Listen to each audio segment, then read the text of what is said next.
So in this Webull tutorial video, I am going to be showing you guys how to limit buy a stock in your Webull account using the Webull application. So the first thing you have to do is open up the Webull app. Once that is done, for this demonstration, I'm just going to go to the bottom right here and press on the Markets tab, then go to the top right and press on the search bar right here. And how about for this example, I just use the stock Amazon. So let's go to Amazon right here, ticker symbol AMZN.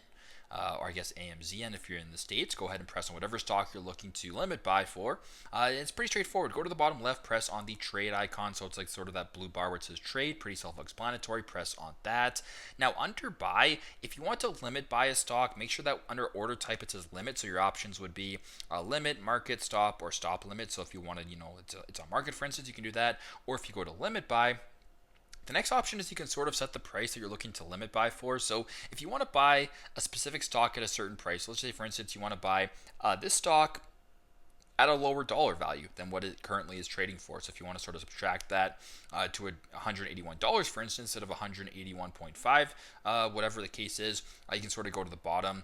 Trading hours, you can go to include extended trading hours, only regular trading hours, or whatever. Once that is done, just go to the bottom, press on buy, the little green icon. We'll go quantity right here, just do one, for example. Then if you want to limit buy a stock and confirm it, go to the bottom, press on confirm, and there you go. Super simple, super straightforward. That is how to limit buy a stock in your Webull account using the Webull application. So super simple, super straightforward, but this is how to limit buy a stock on Webull. Thanks again for watching, and hope this video helps.